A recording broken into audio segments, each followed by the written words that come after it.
Xi Jinpingning Afrika safaridan qaytishida tuyuqsizlar Urumchiga kelishidagi sabab zodi nima? 26 avgust Xi Jinping kesak davlatlari rahbarlarining 15 qitimliq uchrashuvidan qaytib, tuyuqsizlar Uyg'ur elida ziyoratda bo'lgan. U Urumchida Uyg'ur Abnum rayonluq partikom va Şinjan ishlab chiqarish qurilish bintanining xizmat dokladini anglagandan keyin bir qator maxsus yo'l yo'riqlarni berganligi ma'lum. Qoida bo'yicha aytganda, Xi Jinping bu qitimqi chet el safaridan keyin oldi bilan Beyjingga berib, hukumat xizmatlarini bartaraf qilishi zarur edi. Ammo uning Beyjingga berishdan avval opul-topulla Uyg'ur eliga kelishida zodi qanday sabab bo'lishi mumkin?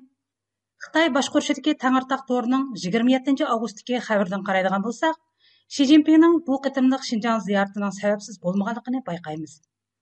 Xi Jinping Urumchiga yetib kelgandan keyin oldi bilan Uyg'ur Abnum rayonluq partikom va Bingfanning xizmat dokladini anglagan. Ondan Xitoyning qudratli davlat qurish nishoni uchun Uyg'ur elining hal qilg'uch rolga ega ekanligini ta'kidlagan.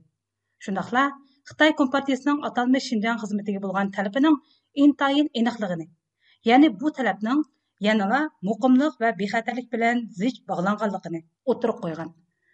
Aniqroq qilib aytganda, Xi Jinping boshdan oxiri Uyg'ur elining muqimligi va bexatarligining Xitoyning davlat xavfsizligi, qudratli pishi va kelgusi planlari bilan zich bog'langanligini bosh tema qilgan holda tuvandagidek bir qator yo'l yo'riqlarni bergan. Birinchidan, atalmish xavf xatarni bosh manbasidan tugutish mexanizmini mukammallashtirib, terrorlik va bo'lgunchilikka qarshi turishni tinish sharoitini davomlashtirish. Ikkinchidan, har qanday qonun nizomni chiqarishda Uyg'urlarni asos qilgan yerlik millatlarga atalmish Junxo millati engini qabul qildirishni asosiy nishon qilish. Islom dinini xitoychalashtirish va Uyg'urlarning Xitoy kimligini qabul qilishni amillashtirish. Uningdan boshqa Xitoylar bilan aralash o'ltiraqlashish rayonlarini butkul rayonda tez suratda kengaytirish. Uchinchidan, Uyg'urlarni Xitoy o'lkalariga yo'tkash va Xitoy ko'chmanlarni Uyg'ur eliga ko'chirishni tezlatish. To'rtinchidan, atalmish elga naf yetkazish strategiyasi bo'yicha Xitoy kadrlarini davomli turda Uyg'urlarning uylariga o'rnashtirib, nazoratni kuchaytirish. Shundaqla Funchao metodi bo'yicha asosiy qatlamni umumyuzlik kontrolga ilish. 5-dan, xalqaro sayohatchilikni keng ko'lamda ochib etish hamda atalmish Şinjan hikoyasi tashviqoti orqali xalqarodagi salbiy fikrlarga zarba berish va hokazolar. Yuqorqi nuqtalardan qaraydigan bo'lsak, bularning amaliyotda Uyg'ur irqiy qirg'inchiligining konkret ilib berilish usuli ekanligini ko'rib yetishimiz tas emas. Demak, Xi Jinping bu qatimliq yo'l yo'riqlardimi o'xshashla Uyg'ur irqiy qirg'inchiligini izchil davomlashtirishni talab qilgan. Texmi muhimi, bu yerda Xi Jinping ta'kidlayotgan davlat xavfsizligining asosi dal Uyg'urlarni bo'ysundirish va yo'qotish masalasidir. Atalmish muqimlikni kapolatga ega qilish, ma'arif va islom dinini xitoychalashtirish, Uyg'urlarni Xitoy o'lkalariga yo'tkash va Xitoy ko'chmanlarini Uyg'ur eliga yerlashtirish, atalmish Funchao metodi bo'yicha asosiy qatlamni umumyuzlik kontrol qilish, xatarni bosh manbadan tugutish qatorliqlar bo'lsa, Xitoyning navbatda Uyg'urlarni butkul millat sifatida yo'qotish va umumyuzlik xitoylashtirishni tez suratda amalga oshirish mexanizmi deb qarashga bo'ldi. Atalmish Şinjan hikoyasi orqali xalqarodagi salbiy fikrlarga radiya berish tashviqoti mundaq ikki omilni ko'zlagan bo'lishi mumkin. Biri Uyg'ur irqiy qirg'inchiligining haqiqatini davomli turda xalqarodan yoshirib qilish. Yana biri Xitoyning xalqarodagi obrazini qayta tuzab, dunyoga xo'ja bo'lish tushini ro'yobga chiqarishdan iborat. Undaqda Xi Jinpingning kesak davlatlari uchrashuvidan qaytibla Uyg'ur eliga kelishi va Uyg'ur irqiy qirg'inchiligini tez suratda davomlashtirishni talab qilishini qanday tushunish kerak? Qarmoqqa kesak davlatlari yig'indan iborat iqtisodiy hamkorlikni asos qilgan bir yig'in bilan Uyg'ur irqiy qirg'inchiligini bog'lash aqlga uyg'un bir ish emasdek ko'rindi. Ammo Xi Jinpingning mazkur yig'inda e'lon qilgan 14 milliard dollar yordam pulining orqa ko'rinishiga qaraydigan bo'lsaqlar, bu ishning Uyg'ur irqiy qirg'inchiligi bilan bo'lgan munosabatini ko'rib yetishimiz tas emas. Kesak davlatlari uchrashuvida Xi Jinping o'ylamagan yerdan Xitoyning allburun 4 milliard dollarlik yer shari taraqqiyoti va qo'sh janub hamkorlik fondi ta'sis qilganligini e'lon qilib, xalqaro jamoatni tong qoldirgan edi. Buning qo'llabla u yana pat orada Xitoyning mazkur fond uchun yana 10 milliard dollarlik maxsus mablag' ajratilganligini e'lon qildi. Biz yuqorida tilga olgan Xi Jinpingning Afrika safari va Urumchi safari orasidagi munosabat dal bu fondining qurilishi bilan zich bog'langan deyishga bo'ladi. Yuqorida tilga ilingan qo'sh janub hamkorligi bo'lsa, Janubiy Yerimshar va Shimoliy Yerimsharning janubiy qismiga joylashgan, taraqqiy qilayotgan yoki taraqqiyotda orqada qolgan davlatlar orasidagi hamkorlik sistemasini ko'rsatadi.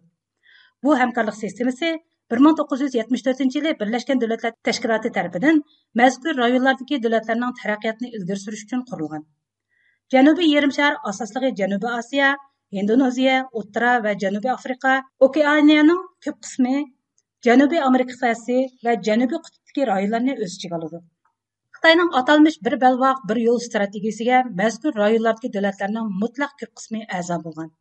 Ya'ni Xitoy 2023-yil iyungacha dunyodagi 152 dan ortiq davlatlar bilan atalmış bir belbaq, bir yo'l strategiyasi bo'yicha hamkorlik kelishimi tuzib bo'lgan.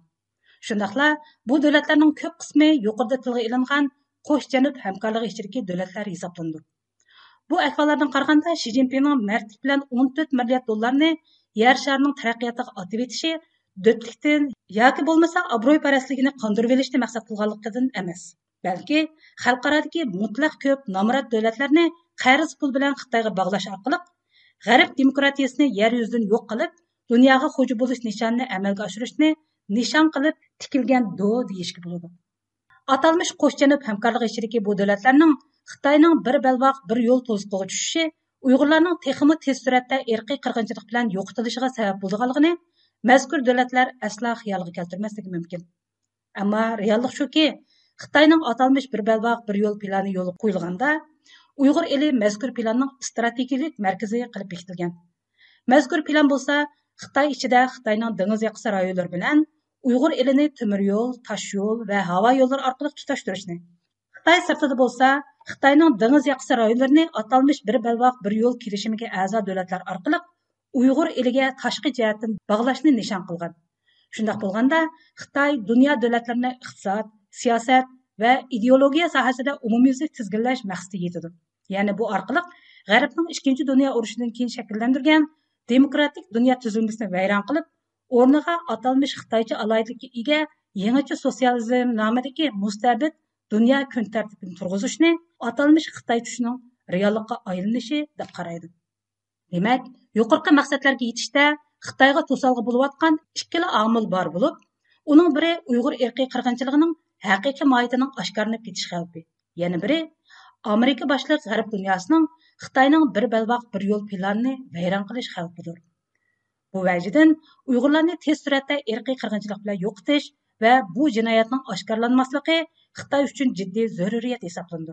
Chunki Uyg'ur irqiy qirg'inchiligini g'arbning o'yini, g'arbning o'ydirmasi qilib etish dunyodagi mutlaq ko'p davlatlarning Xitoyga agishishiga yo'l ochib, atalmış Xitoy tushini ro'yobga chiqardi. Darvaqa, Xi Jinpingning Afrika safaridan keyinla udul Uyg'ur eliga kelib, Uyg'ur irqiy qirg'inchiligini tez suratda davomlashtirish haqida jiddiy ko'rsatma berishidagi tub sabab dal yuqorqi ichki xatardan qutulish uchun deb aytishga bo'ldi. Gerçi Xitoy atalmış bir belbaq, bir yo'l planini shuncha ustunlik bilan yurgizib kelayotgan bo'lsa-mu, ammo Xitoy tashviq qilayotgan atalmış Xitoycha alaylikka ega sotsializmdan iborat yangi dunyo kun tartibining amaliyotda insoniyatning o'rtaq qimmat qarashlariga tahdid ekanligi xalqarada allaburun o'rtaq qarashga aylandi. Acaba yer sharidagi insonlar Xitoy tarafidan dushman deb qaralganda, xuddi Uyg'urlardaklar har vaqt yo'qotilish xavfiga duch keladigan, diniy e'tiqodi, til yoziqi, milliy ma'rifi, madaniyat va urf-odatlari hurmat qilinmaydigan dunyo kun tartibining navbatdagi mavjud dunyo kun tartibining o'rnini olishni xohlamdi. Albatta undaq emas. Shunisi aniqki, faqat Xitoyning asli mohiyati to'liq bilan ochilgandila, Uyg'ur irqiy qirg'inchiligining atalmış g'arbning o'yini bo'lmasdan, balki Xitoyning insoniyatga qarshi jinoyati ekanligi isbotlansa, ondan Xi Jinpingning Xitoy orzusi tabiiy holda ko'pga aylandi.